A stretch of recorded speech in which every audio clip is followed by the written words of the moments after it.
Nothing But the Truth.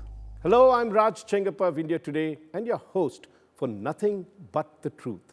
Every week, we will deal with key issues of concern and bring you perspectives and clarity as to why these matter to you and the one clear truth that emerges.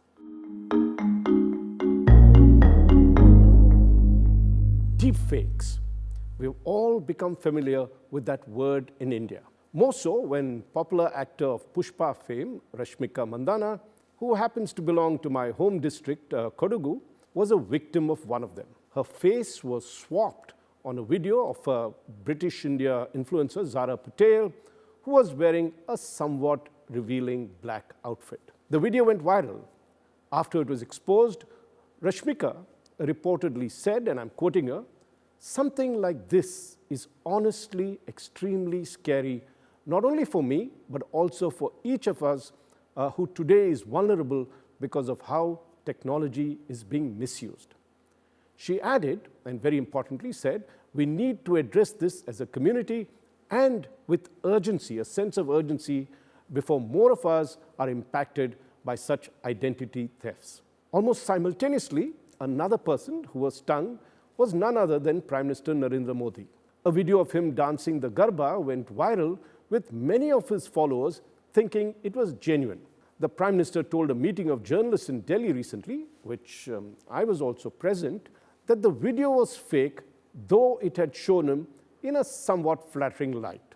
He went on to tell us that the threat of deepfakes was very worrying, and it had the capability of negatively impacting society. In the recent past, many other celebrities have fallen victims to deepfakes, not just in India, but also famous international personalities. The danger of deepfakes cannot be underestimated. They have the potential of inciting societies, causing serious law and order issues, and is a dangerous weapon in the hands of criminals.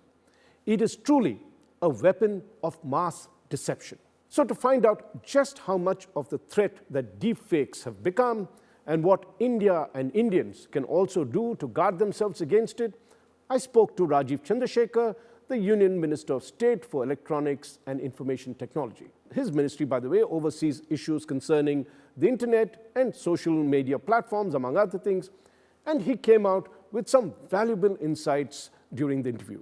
In fact, he was so lucid and pertinent in his comments that I am reproducing the full interview on the subject that I had with him recently. Do watch. And I have with me a special guest, Rajeev Chandrashekhar, Minister of State for Information Technology, Electronics, Skill Development and Entrepreneurship. But Rajeev, we'll focus this time on what the Prime Minister said about deepfakes. While speaking to journalists, he warned of this menace and that there is a new threat that's there and we need to do it. So firstly, let's look at the threat itself. What is the extent of this threat and why should we be worried? Thank you, Raj, for having me on the show, and thank you for taking up this topic. I think certainly we have been aware, and certainly people in the ministry and the government have been aware of the underlying rise, if you want to call it that, of this underlying phenomenon, disturbing phenomenon of what is largely referred to as misinformation. The ability to weaponize misinformation, disinformation, false information with the objective of creating unrest, of the objective of creating a fake narrative.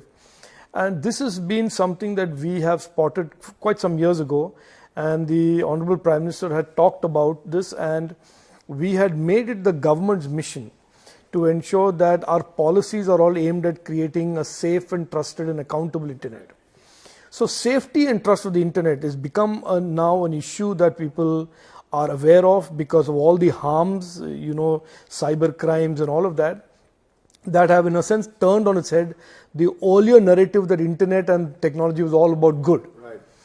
Now, when you now fast forward and extrapolate all of those problems and then overlay that with this power of this really once in a lifetime invention of artificial intelligence, then you have really a perfect storm in the making that is going to be extremely disruptive, extremely worrying. Right. And I'm very glad and I'm very pleased and I'm very thankful to the Honorable Prime Minister to raise this issue and create a national awareness about this.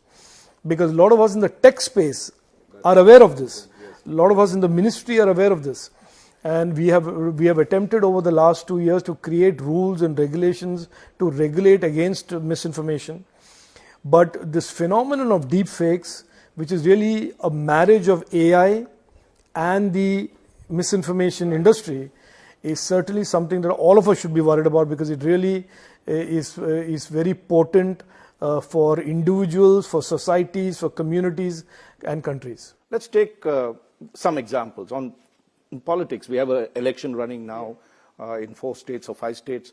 What is the dangers, and as we get to the general election 2024, which will be the big one, what are the dangers that deepfake will pose to political parties? No, look, the misinformation in itself poses a big challenge to the democratic process, to an open and free election, and that has been seen in the Brexit vote, where Facebook was weaponized by some people to create misinformation and targeted misinformation.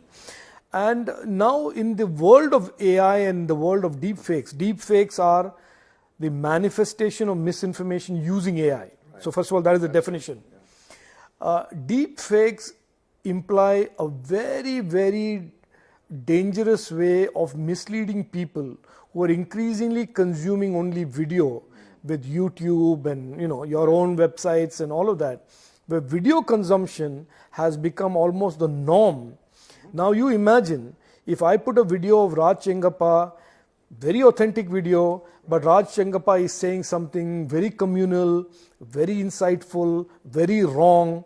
God forbid, I'm not. But you get the point. I really want to talk about it in your context and my context and normal people's context, and not necessarily only through the prism of politics.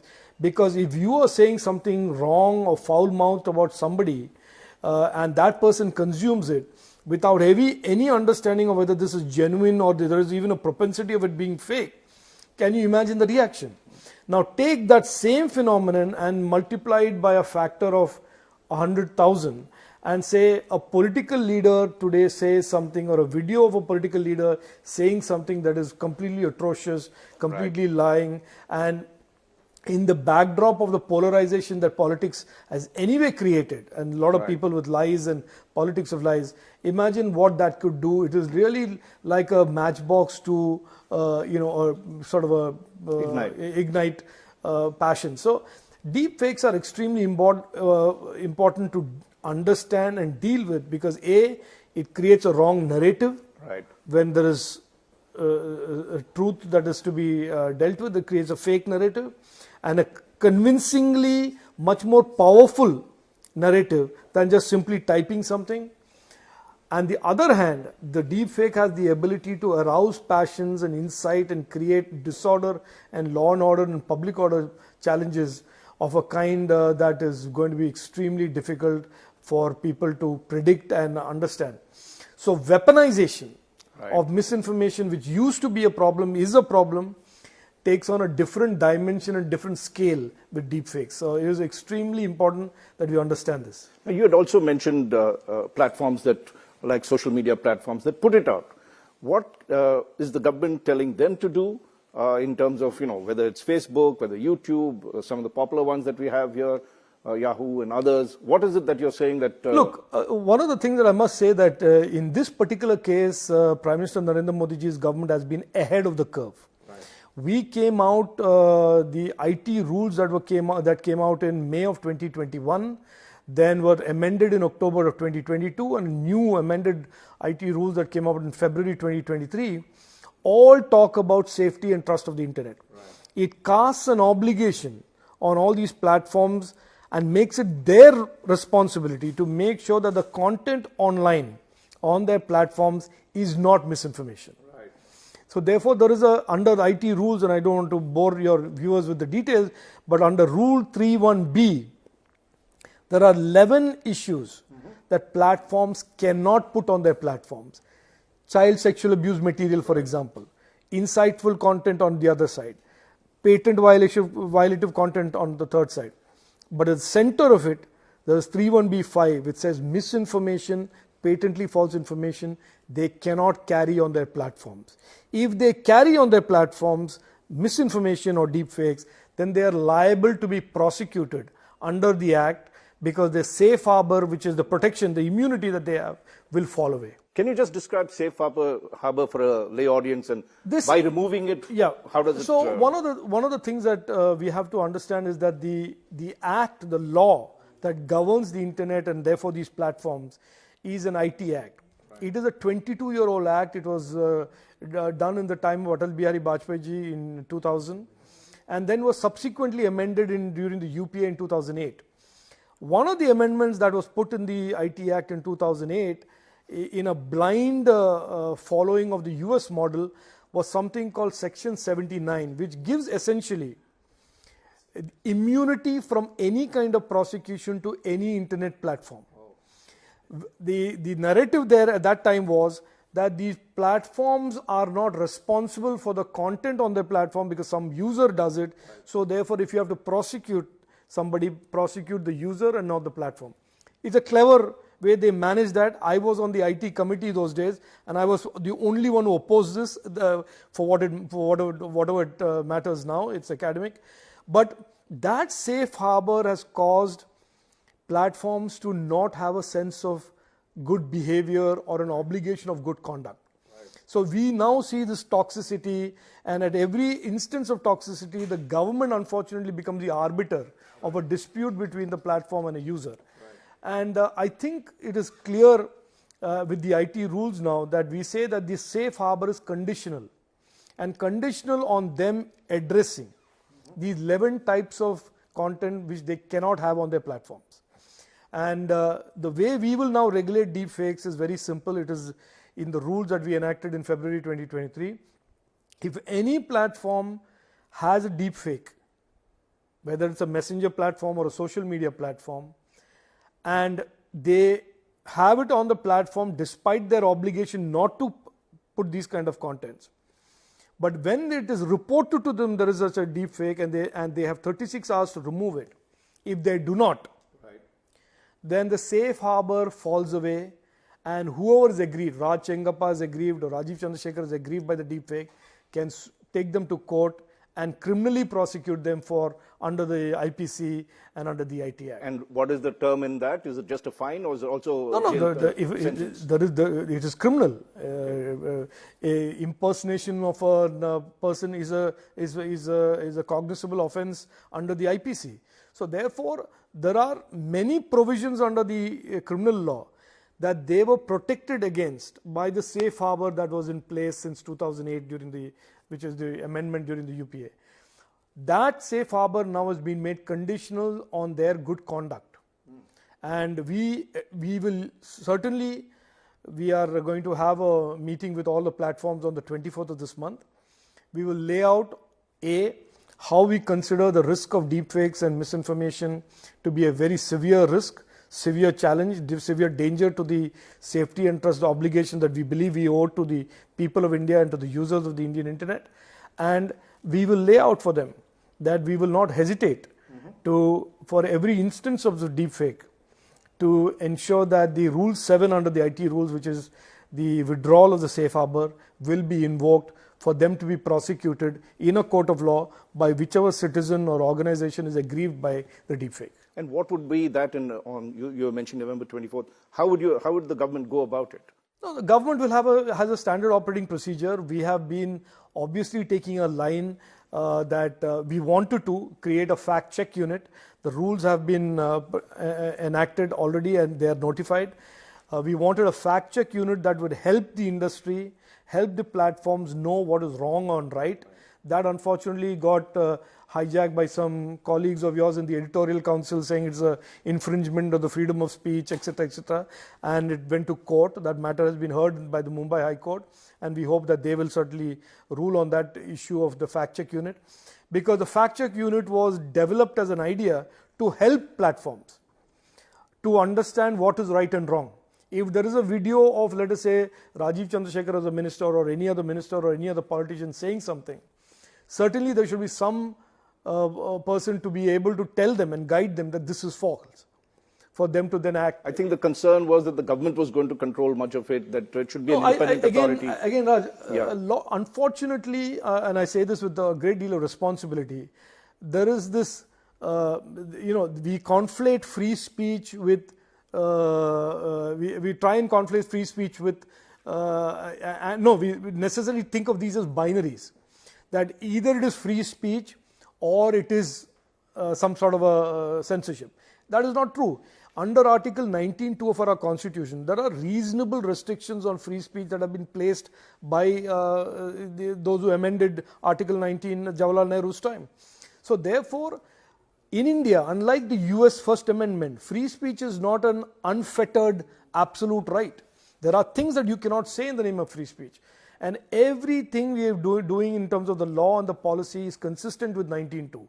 And therefore, there is no argument that there is a censorship. This is really about making sure deep fakes, misinformation, which are a clear and present danger to the safety and trust and orderly nature of the Indian internet, are dealt with in a manner where the platforms are held accountable under the law, not by the government, under the law, where they have the right to pleading their case in a court against whoever is aggrieved by the deepfake or the misinformation. Now, while the technology for developing deepfakes is progressing rapidly, you can actually buy apps and do it, I'm told.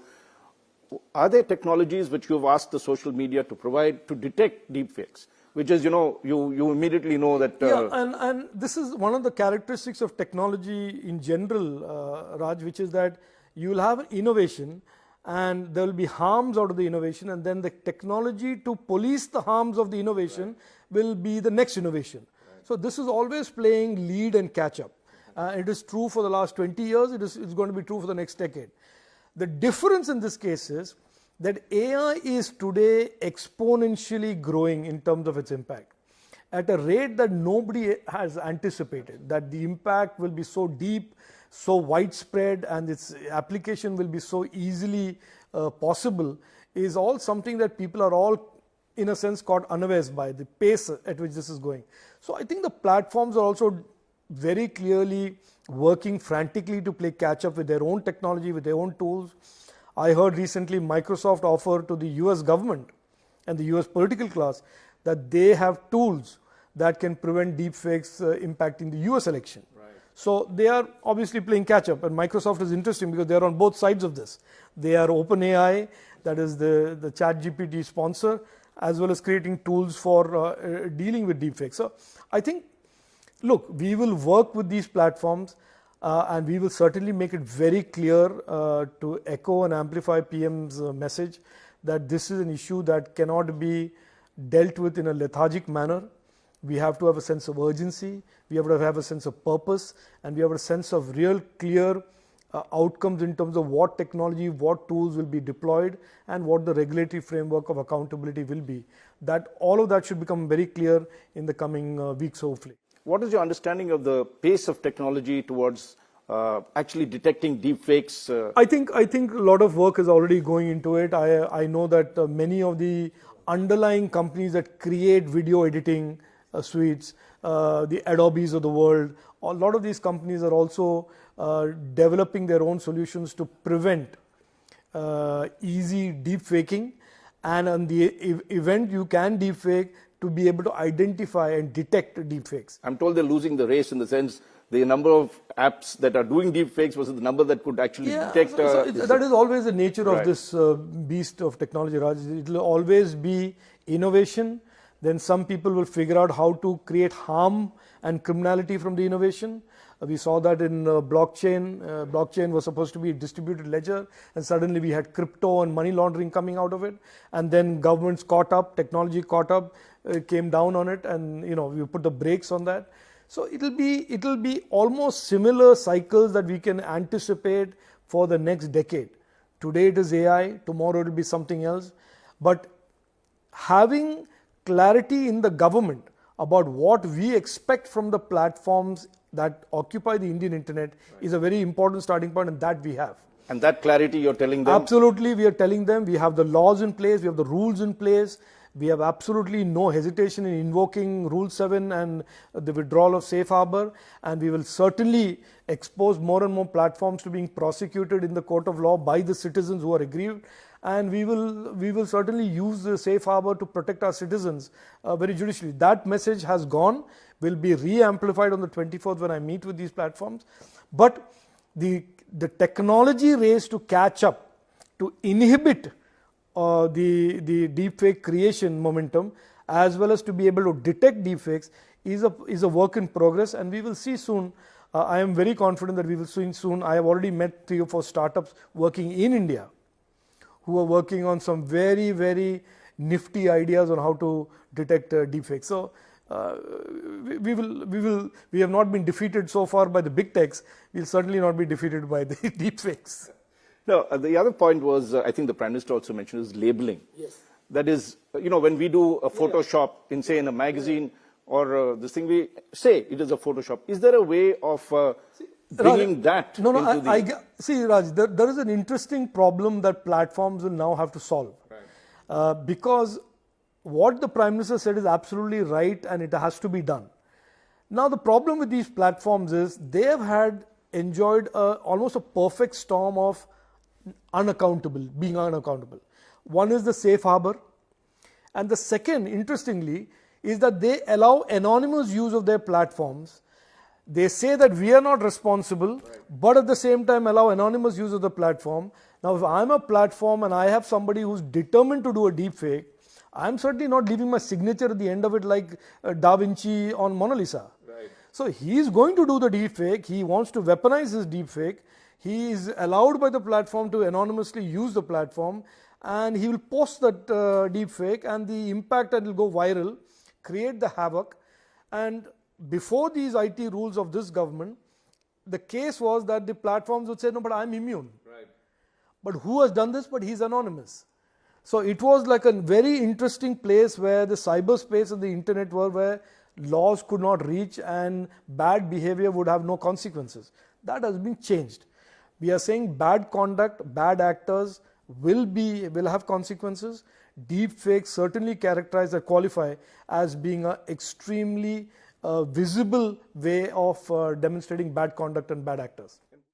So, in some ways, bringing some rules to clarify that when you manipulate a video, you will Raj, mention. I think it is something that platforms will now automatically start having to do, because it's a choice that they will have.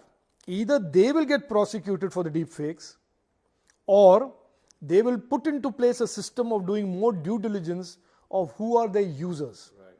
And if they do due diligence on the users and say, as terms of service, we mandate you that when you do a modified video, you label it. If they don't do that, then it is their neck on the line. Right, so, because you can get prosecuted exactly. for it. So it is really, we are in a sense through our rules and laws incentivizing good behavior, good conduct on part of the platforms, and hopefully making and urging and nudging these platforms to ensuring that they are able to track what their users do and are able to label and flag bad conduct by their users. Currently, it's a free-for-all. They enjoy all the revenues, they enjoy the scale and size, and they believe that they don't have any accountability. That since 2021 has been very systematically altered.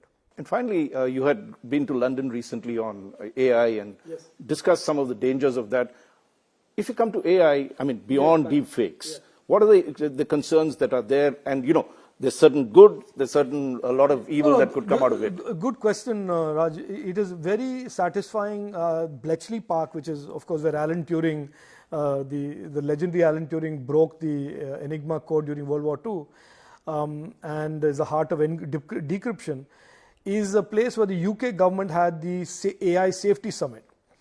And I'm very happy to report to you that the principles that the Prime Minister of India have enshrined in our policy making towards tech, which is openness, safety and trust, and accountability, guiding all policy making and all rule making, is exactly the language that today the 28 countries that met in Bletchley Park spoke about in the context of AI. And you're going to have a big conference in Delhi next month, in December.